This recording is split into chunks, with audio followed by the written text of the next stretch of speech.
Crabgrass doesn't wait for you to be ready. 1 week your lawn looks clean, and 2 weeks later there are thick patches of it spreading faster than anything you actually planted. And if you've got Nutsedge in the mix too, you're dealing with two completely different problems at the same time, which is where a lot of people go wrong. Most weed killers are made for one specific situation: crabgrass only, or broadleaf only, or labeled for one grass type. So when your lawn has a mix of weeds, and you're not totally sure what grass you're growing, picking the wrong product either does nothing or damages what you're trying to protect. That's a real issue, and it's probably the most common reason people go through 2 or 3 different products in a single season without actually solving the problem. There's a product that's been getting a lot of attention lately called Image Crabgrass, Nutsedge, and Weed Killer. It comes from the brand Image, and it's been showing up at Home Depot and Lowe's for a while now. The reason it's interesting is that it claims to work on a pretty wide range of lawn types and a pretty wide range of weeds at the same time. So today we're going to go through exactly how it works, what the active ingredients actually do, which lawns it's safe on, which ones it's not, how to apply it correctly, and what to expect after you spray. Before we get into it, if you want a complete system for cutting your lawn care costs without sacrificing results, the book linked in the description and pinned in the comments covers everything about the lawn. Our readers are saving an average of $2,000 a year in lawn care costs. Every video here is built around the same goal: spend less and get a better lawn. Subscribe so you do not miss what comes next. Now let's get back to the video. Before getting into the product itself, it's worth spending a minute on why crabgrass and nutsedge are actually different problems, because people treat them like they're the same thing and then wonder why results are inconsistent. Crabgrass is an annual grassy weed. It germinates from seed every single spring, grows aggressively through summer, produces thousands of new seeds before the first frost kills it, and then those seeds sit in your soil all winter waiting to germinate again next year. One crabgrass plant can produce up to 150,000 seeds in a single season. That number sounds extreme, but it explains why an area that looked clean last fall can be completely overtaken by July. Nutsedge is a perennial sedge, not a grass. It looks like a grass at first glance, grows faster than most turf, and has that distinctive triangular stem if you roll it between your fingers. The real problem with nutsedge is underground. It produces small tubers called nutlets along its root system, and those nutlets can stay dormant in the soil for years. You can kill every above-ground plant and still have a nutsedge problem the following season because those tubers just sprout new plants. That's why nutsedge is so frustrating to deal with, and why it requires a different approach than crabgrass. Knowing which one you're dealing with changes how you apply the product, how patient you need to be, and whether you should expect one application to do the job or plan for a follow-up. The two main active ingredients are quinclorac and imazaquin. You need to understand both of them because they work in very different ways. Quinclorac has been around for decades.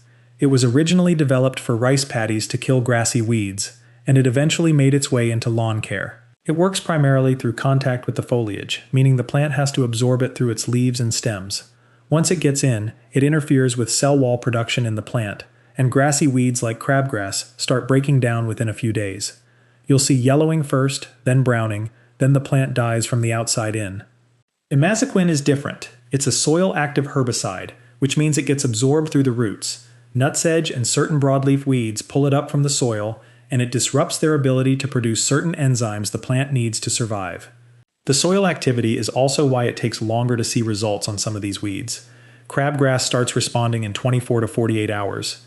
Nutsedge can take a week or two before you see significant decline. Now here's something worth knowing about quinclorac specifically. If you've done any research on weed killers for centipede grass, you've probably seen it listed as something to avoid. That's because quinclorac can damage centipede.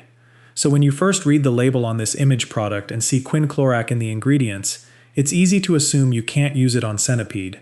The label actually says you can, and that's because the imazaquin counterbalances some of the phytotoxic effect quinclorac has on centipede grass at these specific concentrations.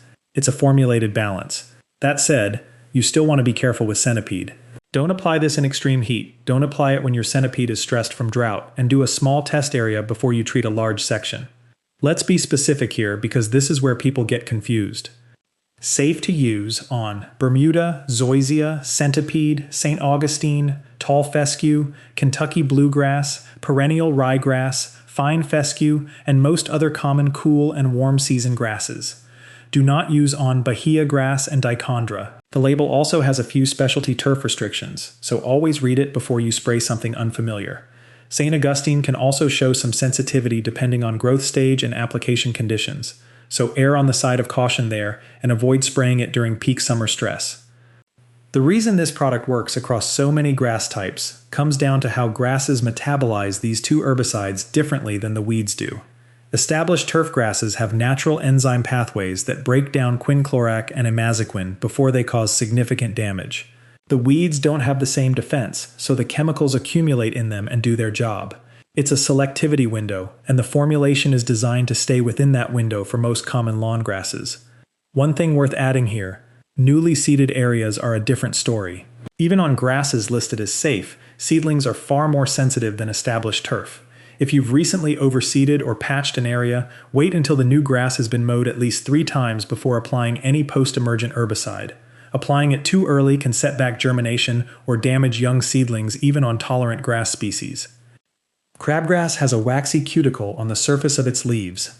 That wax is hydrophobic, meaning water-based solutions beat up on it and run off instead of coating the leaf.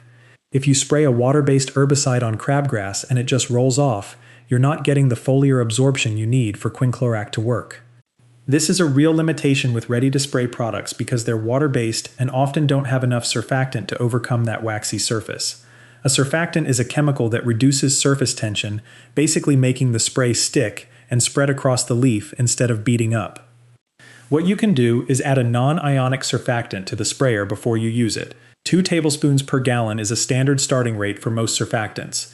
You can find non-ionic surfactants at any garden center or farm supply store, often labeled as spray adjuvants or wetting agents. Mixing a small amount into the ready-to-spray bottle before hooking it to your hose makes a real difference in how much of the product actually coats the leaf surface and gets absorbed.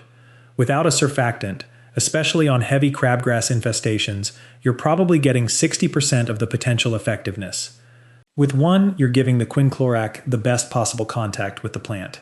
A small bottle of surfactant runs a few dollars, and it's one of those things that makes every foliar herbicide you spray perform better, not just this one. Timing matters more than most people realize with post-emergent weed killers. Temperature is the first thing. You don't want to spray in the heat of the day when temperatures are above 85 or 90 degrees.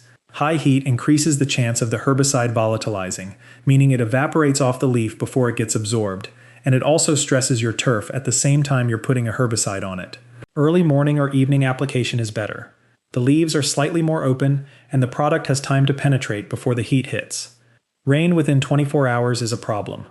Foliar herbicides need time to be absorbed before they get washed off. If rain falls within a few hours of application, you're essentially washing off the quinclorac before the crabgrass has a chance to take it up. Always check the forecast before you spray, and aim for a 24 to 48 hour dry window after application. Don't mow immediately before or after spraying. Mowing right before spraying removes a lot of the leaf surface you need the product to coat. Mowing right after can remove treated leaf tissue before the herbicide has fully moved into the plant. Wait 2 to 3 days on either side of your application if you can. Wind is another factor people skip over. Spraying on a windy day causes drift onto ornamentals, garden beds, or areas where you don't want the product landing. Even a light breeze can push the spray off target enough to damage nearby plants. Calm mornings are the best window for application. You get the cooler temperatures and the still air at the same time. The ready-to-spray version covers about 6,000 square feet per bottle, which works fine for spot treatments in smaller infested areas. If you're dealing with a larger property with widespread crabgrass, you'd need multiple bottles. There are also concentrate versions of quinclorac and imazaquin available separately that you can mix in a pump sprayer and calibrate to your specific square footage. For anything over 10,000 square feet, the concentrate route is significantly cheaper per square foot and gives you more control over your application rate. Crabgrass responds faster than anything else in this product's target list. Within 24 to 48 hours, you should start seeing yellowing at the leaf tips and the plant starting to look sick. By day 3 or 4, you'll see clear browning and the plant starting to collapse. Full kill on crabgrass generally takes 7 to 10 days depending on temperature, plant size, and how good your coverage was. Young crabgrass, meaning plants that germinated recently and are still small, respond the fastest. Mature crabgrass that's been growing all season is harder to kill with any post-emergent product. It's not that the herbicide stops working, it's that the plant has more root mass and more stored energy to fight back with. You may need a second application 10 to 14 days after the first on heavy, mature stands. Nutsedge is slower. The amazoquin needs time to move through the soil and get pulled up through the root system. You're usually looking at 10 to 21 days before you see clear decline. The sedge will turn yellow first, then the leaves start to wither. One important thing about nutsedge: the underground tubers that it produces can survive even after the above-ground plant dies. Those tubers can sprout new plants later in the season. So one application may knock down what you see now, but a follow-up treatment 3 to 4 weeks later is often necessary to catch the regrowth from those tubers. Broadleaf weeds treated by this product tend to fall somewhere in between. Faster than nutsedge, slower than crabgrass. Most will show clear decline within a week. Chickweed, clover, and dandelion all respond reasonably well to amazoquin, though for heavy broadleaf infestations, a dedicated broadleaf herbicide with triclopyr or 2,4-D will give you more complete control. If crabgrass has completely taken over an area and you're trying to establish new grass at the same time, you're working against yourself. A dense mat of crabgrass is going to compete with any seed you put down for light, water, and nutrients. The herbicide will kill the crabgrass, but you still have dead plant material sitting on the soil surface that needs to break down before seed-to-soil contact is good enough for germination. In situations like that, you're often better off doing a full kill of the area, waiting for the dead material to break down or removing it mechanically, and then seeding or sodding into a clean seedbed. Post-emergent weed killers help you manage the battle as it's happening, but they're not a substitute for proper establishment practices. Pre-emergence is also something to think about for next season. If you applied a pre-emergent correctly in early spring, crabgrass seeds don't even germinate. You'd never need a post-emergent product in the first place. The most effective pre-emergents for crabgrass contain prodiamine or pendimethalin, and timing the application to soil temperatures rather than calendar dates makes a big difference. Crabgrass germinates when soil temperatures reach 55 degrees Fahrenheit at a 2-inch depth consistently for several days. That's your target window for pre-emergent application, not a specific date on the calendar. If you nail that timing every year, your post-emergent use drops dramatically. The combination that works long-term is solid pre-emergence in spring, and then having a product like this available for any breakthrough germination, or areas where the pre-emergent didn't get applied uniformly. When you're treating an area with this product, don't water it in immediately after. The quinclorac needs to stay on the leaf surface to do its foliar work. After 48 to 72 hours, watering can help move the amazoquin into the soil to go after nutsedge roots, but that first window after spraying, you want the foliage to stay dry. If you're treating an area with both Bermuda and centipede adjacent to each other, be careful about drift. Even though both grasses are on the safe list, you don't want to over-apply on centipede. Keep your spray pattern controlled and avoid treating centipede during the hottest part of summer. Always calibrate your application. The ready-to-spray bottle is designed to be used at walking pace with a garden hose. If you move too slowly, you'll over-apply. If you move too fast, you'll under-apply and reduce effectiveness. A good practice is to do a dry run first to get a feel for your pace before you're actually spraying. Store any leftover product in a cool, dry place out of direct sunlight. Herbicide concentrations can degrade over time if stored in high heat, and a bottle left in a hot garage or shed all summer may not perform as well the following season. A basement or climate-controlled storage area extends the shelf life significantly. The Image product does what it claims for most lawn types and most common weeds. The broad compatibility across grass types makes it genuinely useful if you're not sure exactly what grass you have or if you're managing a mixed grass situation.